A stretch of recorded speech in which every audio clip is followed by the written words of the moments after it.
അതെ, മാഷച്ചനാണോ? അതെ മോളെ, അബു ഇതുവരെ എത്തിയിട്ടില്ല. ഇനിയും എത്തിയില്ലേ? അവള് വന്നോളും, ടെൻഷൻ അടിക്കണ്ട. ആ, മോള് നേരത്തെ വന്നോ? ഞാൻ പോയില്ലായിരുന്നു, സുഖമില്ലാഞ്ഞിട്ട് തിരിച്ചു പോന്നു. അവളെ വിളിച്ചിട്ട് കിട്ടുന്നില്ല. പേടിക്കണ്ട മാഷിച്ച, ഞാനൊന്ന് വിളിച്ചു നോക്കട്ടെ. ഇവിടുത്തെ ഇവിടെ പോയി.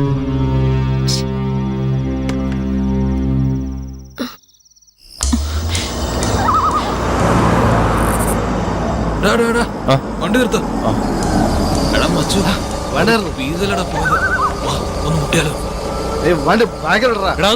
ഇവിടെ ഇങ്ങനെ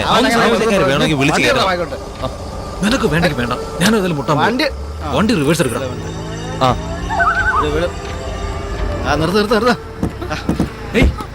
ജോണി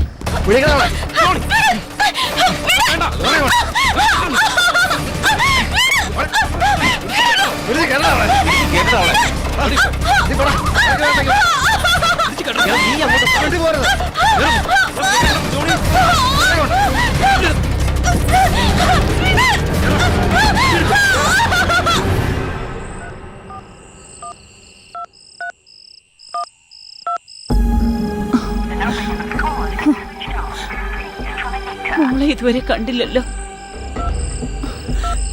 എന്റെ ഈശ്വര.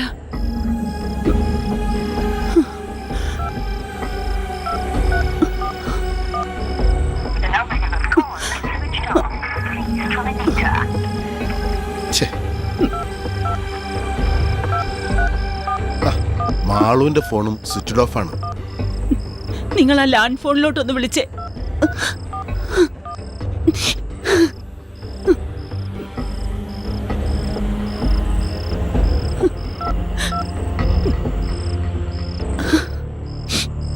ആ മോളെ, ഞാൻ മാഷച്ചനാ. അപ്പു ഇതുവരെ എത്തിയിട്ടില്ല. മോളെ മാളു, അപ്പൊ ഇതുവരെ വന്നില്ലല്ലോടാ മോളെ. നിങ്ങൾ രണ്ടുപേരും കൂടിയല്ലേ പോയത്? എനിക്കൊരു സമാധാനവും ഇല്ല മോളെ. അവള് വിളിച്ച ഉടനെ അറിയിക്കണേ.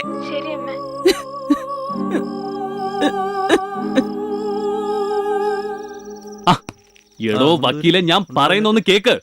അവളാ ആദ്യം എന്റെ പേരിൽ കുടുംബ കോടതിയിൽ കൊണ്ടുവന്ന് കേസ് കൊടുക്കുന്നത്. ആ ഉണക്കമത്തി പോലുള്ള ശരീരം വെച്ചോണ്ട് എന്നെ ഭരിക്കാൻ വരുന്നു. ഞാൻ പിന്നെ ക്ഷമിച്ചത് ആദ്യം മിന്നു കെട്ടിയ ആളാണല്ലോ എന്ന് ഓർത്താ. ഇല്ലെങ്കിൽ ഒറ്റ വെട്ടിന് ഞാൻ തീർത്തണം അവിടെ അമ്മൂമ്മയുടെ. പിന്നെ നിയമപ്രകാരം അല്ലെങ്കിലും എന്റെ ഇപ്പോഴത്തെ ഭാര്യ ഉണ്ടല്ലോ, എടോ എത്ര ശാലീന സുന്ദരിയും സൽസ്വഭാവിയാണെന്ന് അറിയാമോ? ഞാനെന്ന് പറഞ്ഞാലേ അവക്ക് ജീവനാ.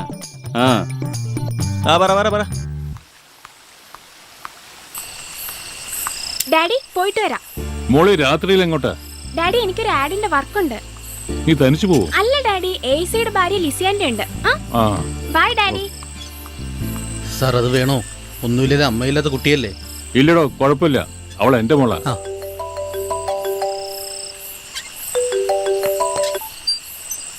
ഹലോ,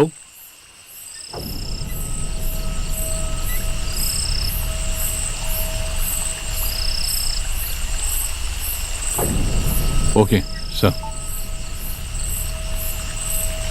എടോ, ഞാൻ ഈ കസേരയിൽ ഇരുന്നിട്ട് 4 വർഷമായി.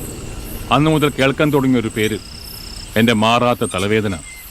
3 പ്രാവശ്യം കേരള പോലീസിന്റെ പിടിയിൽ നിന്നും നിഷ്പ്രയാസം രക്ഷപ്പെട്ടവൻ ദേവദേവ രാജഗൗഡ, എ ബോസ്റ്റൺ. എടോ, അവൻ കേരളത്തിൽ മാത്രമല്ല, ഇന്ത്യക്കകത്തും പുറത്തുമുള്ള ഡ്രഗ്സിന്റെ ഹോൾസെയിൽ ഡീലറാ. ഇതുവരെ ഡിപ്പാർട്ട്മെന്റിൽ ആരും നേരിൽ കണ്ടിട്ടില്ല. എല്ലായിടങ്ങളിലും ഏജൻസി ഉണ്ട്. കേരള പോലീസിന് കഴിയാഞ്ഞിട്ട് ഡൽഹി പോലീസിന് ഹാൻഡ് ഓവർ ചെയ്തതാ.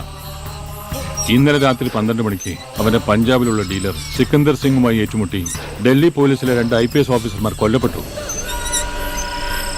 ഇപ്പൊ കേന്ദ്രമന്ത്രി ജഗദീശ്വറാണ് വിളിച്ചത്. ഹലോ, ആരാ? അബുവിന്റെ അമ്മയാ. അവളിതുവരെ എത്തിയില്ലേ? ഇല്ല മോളെ. ഇങ്ങോട്ടുള്ള ബസ് കിട്ടാതായപ്പോ കവിതയുടെ വീട്ടിൽ പോയി കാണും. അമ്മ സമാധാനമായിട്ട് പോയി കിടന്നുറങ്ങും. മോള് കവിതയെ ഒന്ന് വിളിക്കൂ. ഇവിടെ കറണ്ട് ഇല്ലമ്മേ, എന്റെ ഫോൺ സ്വിച്ച് ഓഫിലാ. എന്റെ ഫോണിലാ കവിതയുടെ നമ്പർ ഉള്ളത്. ചാർജ് ചെയ്തിട്ട് ഞാൻ വിളിച്ചു ചോദിക്കാം. ശരി മോളെ. എന്താ എടാ, ഒന്ന് പതുക്കെ. നമ്മൾ എവിടെ മച്ചു? ഇതിപ്പോ അട്ടപ്പാടിയാന്ന് തോന്നുന്നു. എന്നാ പിന്നെ ഒരു കാര്യം ചെയ്, ഇതുവഴി ആനമുടിയിലേക്ക് വിട്ടോ. അവിടെ എന്റെ അമ്മാവന്റെ ഒരു എസ്റ്റേറ്റ് ഉണ്ട്. അവിടെ ഈ പണിക്കാർക്കായിട്ട് പണിത ഒരു പഴയ വീടുണ്ട്. ഇന്ന് നമുക്ക് അവിടെ കൂടാളിയാ, ഒരു പ്രശ്നമില്ല. വീട് നീ അറിഞ്ഞോ മാനത്ത് 1000 ഷാപ്പുകൾ.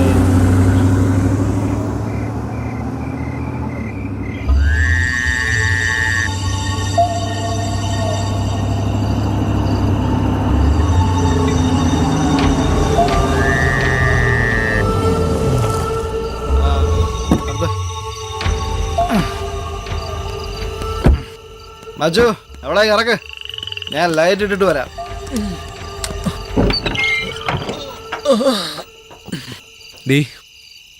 ഇങ്ങോട്ട് ഇറക്കടാ അവളെ, പിടിച്ചിറക്കടാ. എന്താടാ അവിടെ ഇറങ്ങൂലേ?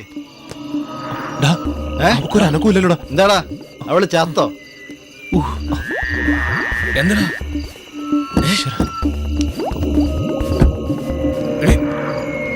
എഴുന്നേക്ക.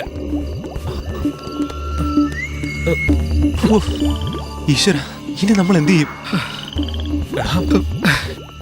എടാ, ഇവിടെ എവിടെയെങ്കിലും ഉപേക്ഷിച്ചാൽ നമ്മൾ പിടിക്കപ്പെടും. ഒരു കാര്യം ചെയ്യാം, നമുക്ക് ഇവളെ ഈ വീട്ടിലിട്ട് പൂട്ടാം. എന്നാ പിന്നെ വാ. ഒന്ന് പിടിയടാ.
സാറിന് ഇത് നാളെ SP ഓഫീസിലേക്ക് അയക്കണം. എന്താടാ? സാർ, ഞങ്ങൾ കുറച്ച് ഓവറായിരുന്നു സാർ. ആ പാസ്പോർട്ട് കിട്ടിയിരുന്നെങ്കിൽ. ഇനി ഞങ്ങൾ ഇത് ആവർത്തിക്കില്ല സാർ. ആ പാസ്പോർട്ട് ഇങ്ങോട്ട്. ഇതാ സാർ പാസ്പോർട്ട്. പിടി. Thank you sir. ഇനി ഇത് ആവർത്തിക്കരുത്. ഇല്ല സാർ. കേട്ടോ? സാർ. ശരി sir. Okay. Thank you sir. വാ.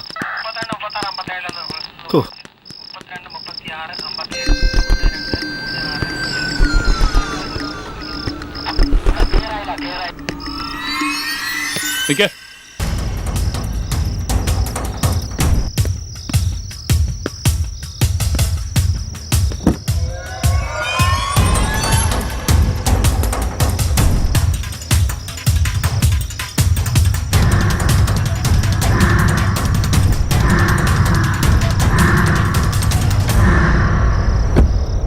ഇതാരുടെടാ? സത്യം പറയടാ റാസ്കൽ, ഇതാരുടെയാ?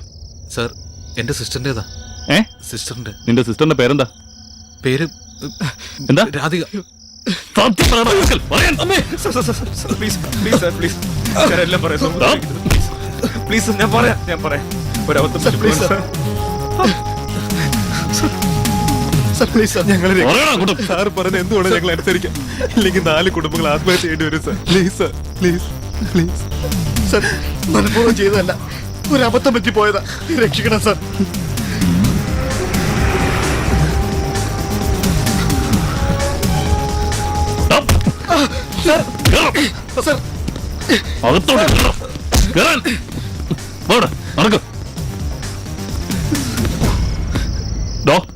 വെള്ളമടി കേസാ. അവന്മാരെ കുറച്ചു നേരം അവിടെ കിടക്കട്ടെ. ശരി സാർ. കേട്ടോ?